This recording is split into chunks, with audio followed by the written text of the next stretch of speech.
മേഘപാളികൾ മെല്ലെ മാറുമ്പോൾ എല്ലാം ശാന്തം. അല്പസമയത്തിനു മുൻപ് ഇടിച്ചുകുത്തിയിറങ്ങിയ ദുരന്തത്തിന് എല്ലാം തുടച്ചു നീക്കാൻ അധികം സമയം വേണ്ടി വന്നില്ല.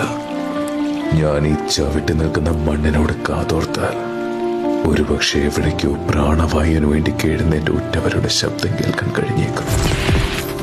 മണിക്കൂറുകൾ ഇത്രയും കടന്നുപോയിട്ടും നമ്മൾ ഈ ഭീതിയിൽ നിന്ന് മുക്തരായിട്ടില്ല. ഒരുപക്ഷെ ഇതൊരു സൂചനയായിക്കൂടെ. കേരളം കാത്തിരിക്കുന്നൊരു മഹാദുരന്തമുണ്ട്. എല്ലാവർക്കും അറിയാമെങ്കിലും എപ്പോഴേക്കോ നമ്മൾ തന്നെ മറന്നുപോകുന്നൊരു മഹാദുരന്തം. ഇനിയും താമസിച്ചാൽ ഒരുപക്ഷെ കൈകൊടുത്ത് പിടിച്ചു കയറ്റാൻ ഒരു മനുഷ്യജീവൻ ഇവിടെ അവശേഷിക്കുമോ എന്ന് തന്നെ സംശയിക്കേണ്ടി വരും. മാറ്റം വരുത്താൻ നമുക്കേ സാധിക്കൂ. ഇവിടുത്തെ സാധാരണക്കാർക്ക് നമുക്ക് വേണ്ടി കൈ ഉയർത്താൻ നമ്മൾ തന്നെ മുന്നോട്ട് വരണം. ശേഷം മാത്രമേ അധികാരികളുടെ കൈകൾ നമുക്കായി ഉയരുകയുള്ളൂ. ഇന്ന് വയനാടിന്റെ മണ്ണിൽ വീടും നിലവും നഷ്ടമായ നമ്മുടെ പ്രിയപ്പെട്ടവർക്ക് ഭക്ഷണവും വസ്ത്രങ്ങളും സാനിറ്ററി പാഡുകളും എല്ലാം അത്യാവശ്യമാണ്. അതെത്തിക്കാൻ ഇന്ന് നമ്മളുണ്ട്, ആരൊക്കെ കൈയൊഴിഞ്ഞാലും.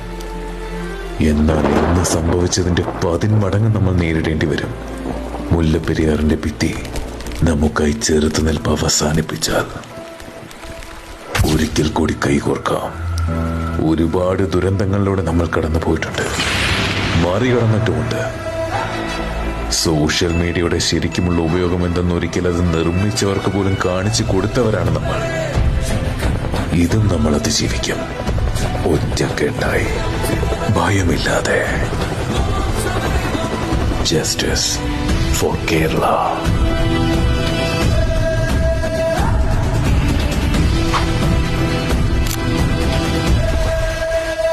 Follow Kanavu Katha's official Instagram page and subscribe our YouTube channel for more interesting videos.